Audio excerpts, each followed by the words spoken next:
So আজকে করব mutton liver কারি বা কষা, আর তার সাথে আরও অনেক কিছু আছে। আমরা কোথায় যাচ্ছি কি যাচ্ছি সবটা আজকে বলবো তোমাদেরকে, মানে পরপর ব্লগে থাকবে। প্লিজ একটুখানি সেটা যেন ফলো করতে হবে। তোমাদের খুব প্রিয় জায়গায় যাচ্ছি এটুকু বলতে পারি, যারা আমার ব্লগটা প্রথম থেকে দেখো তাদের কাছে খুব প্রিয় একটা জায়গা, সেখানে যাচ্ছি। তার আগে আমি একটুখানি প্রথমেই পেঁয়াজটা, মাটন লিভার কারি আজকের কোনো নো ডায়েট নো নাথিং, আমরা ফার্স্টে পেঁয়াজটা কুচি করে এই যে এরকমভাবে। একটা কথা, এই যে চোখের জল ফেলে আমি কাজটা করছি, এটার একটাই কারণ, আমি না ভীষণ খুঁতখুঁতে আমার রান্নার ব্যাপারে এবং আমার কাটাকুটির ব্যাপারে। তো আমার পছন্দ হয় না, কারোর কাটা পছন্দ হয় না। আমার এই যেটা যে শেপ যে সাইজ সেইভাবেই পছন্দ, নিজেরটা নিজে করে নেওয়াটা বেটার লাগে। তাই জন্য আমি বলি সবাই রান্নাঘর থেকে বেরিয়ে যাও, তারপর আমি আরামসে আনন্দ করে নিজের মতো করে কাটাকুটি বাছাবাছি।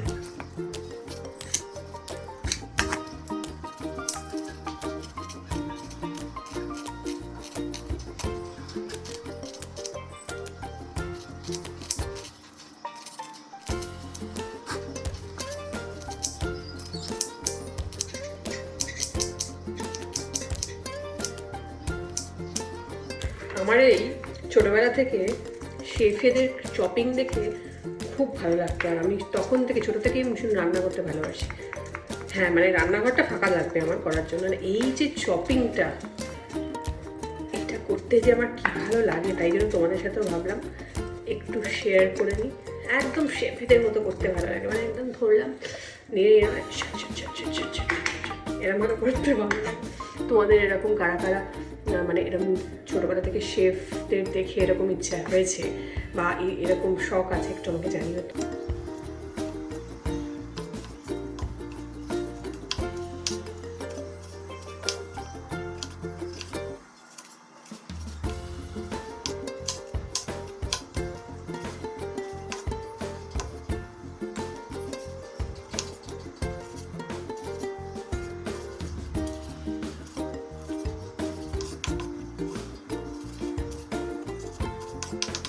যেটা করবো সেটা হচ্ছে লিভার কারিটা বানানোর জন্য প্রথমেই আমি তেল এখানে আমি উল্টো করে দিই। আমি তেল গরম বসিয়ে দিয়েছি, আর এখানে দেখো পেঁয়াজ, রসুন, আদা, লঙ্কা, টমেটো, আমাদের লিভার, এটাতে আমি একটু নুন আর হলুদ দিয়ে ম্যারিনেট করে রেখে দিয়েছি। ঠিক আছে, এবার এগুলো কেটে নিয়েছি। আমি পেঁয়াজটা একটু বেশি দিয়েছি, তার কারণ হচ্ছে পেঁয়াজ একটু বেশি দিলে গ্রেভিটা একটু বেশি হয় আর একটু বেশি বেশি করে খাওয়া যায়, অ্যাজ সিম্পল অ্যাজ দ্যাট।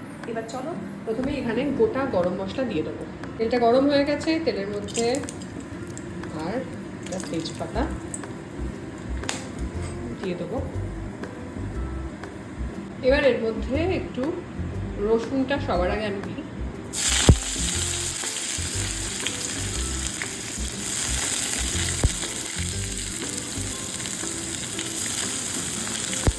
রসুনটা এরকম ভাজা ভাজা হয়ে গেলে তারপর আমরা পেঁয়াজটা দিয়ে দেবো।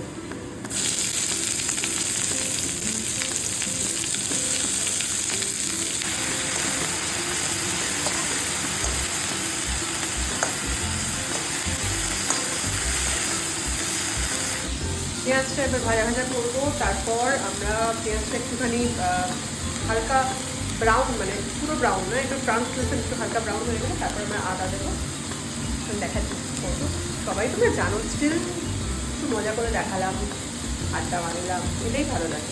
তোমরাও তোমাদের রেসিপি করো, তোমরা কীভাবে লিভার কারি খাও। এক্স্যাক্টলি এই কালারটা হবে, দেন আমরা এর মধ্যে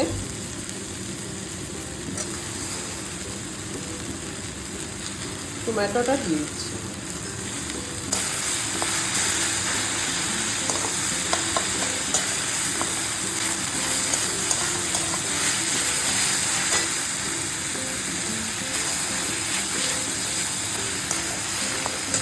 লিভার মানে মাটন লিভারের মধ্যে কিন্তু প্রচুর পরিমাণে আয়রন আছে। তো তোমাদের যাদের হিমোগ্লোবিন কম তারা কখনো মাটন লিভার স্টিউ করে খেতে পারো। এটা জাস্ট একটা টিপস দিয়ে দিলাম, আমার তো ওই কাজই টিপস দেওয়া। এরপর এর মধ্যে আদা কুচিটা দিয়ে দেবো। কুচি কেন দিচ্ছি? আদা কুচি দেওয়ার কারণটাই হচ্ছে এটা, যে যখন এটা আমরা খাবো লিভার ফ্রাই বা লিভার কারিটা বা লিভার কষাটা, তখন এই মুখে যখন আদাটা লাগে অ্যামেজিং খেতে লাগে। আর আদাটা না ভীষণ ভালো হজমে হেল্প করে, তো আদা ওই জন্য আমাদের আসলে ইন্ডিয়ান স্পাইসেস আর ইন্ডিয়ান যে সবজি যা রয়েছে তাতে অ্যাকচুয়ালি হজম যা যা আমরা খাই সেটা হজম করতে খুব বেশি কাজে লাগে। তো আদা কিন্তু খুব ভালো আমাদের ডাইজেস্টিভ হেলথটাকে ভালো রাখে। এরপর লঙ্কা। আচ্ছা আমাকে জানিও কমেন্টে লঙ্কার মধ্যে কোন ভিটামিন খুব বেশি রকমের থাকে, দেখি আমার স্টুডেন্টরা কেমন বলতে পারে। না ইয়ার্কি মারছি, বাট তোমরা অনেকেই জানো, বাট আমাকে জানিও। এরপর দিয়ে দিলাম লঙ্কা। কি ভালো লাগছে গ্রিন রেড এই সবটা দেখতে। এবার একটা টিপস বলি, আমি যেটা করি গরম জল আমি করে নিই, তার মধ্যে এই যতটা ধনে গুঁড়ো,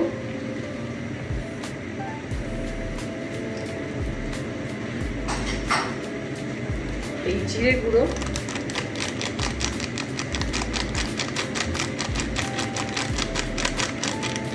এটা আমি এর মধ্যে গুলিয়ে নেব,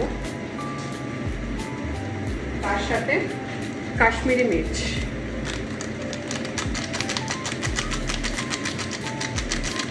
এই সবটা আমি এর মধ্যে গুলিয়ে দেন আমি এই মশলাটা ওর মধ্যে দেবো। গরম জল দিলে মশলাটা ভালোভাবে মিক্স হয় এবং রান্নার মধ্যেও ভালোভাবে অ্যাবসর্ব হয়, মানে এটা খুব তাড়াতাড়ি মশলাটা মিশে যায় এবং সেটা যত ভালো মিশবে তত ভালো হজমে হেল্প করবে আমাদের, মানে হজমটা তাড়াতাড়ি হবে। এবার এই মশলাটা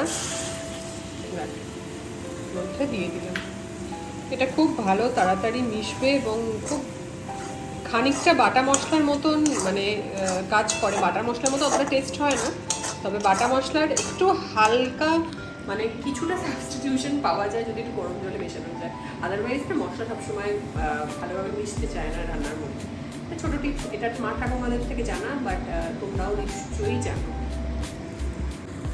পরিমাণ মতো নুন দিয়ে দিলাম, যদিও বা আমি লিভারের মধ্যে অলরেডি নুন দিয়ে রেখেছি, তা আমি একটু পরিমাণ মতো দিয়ে দিলাম।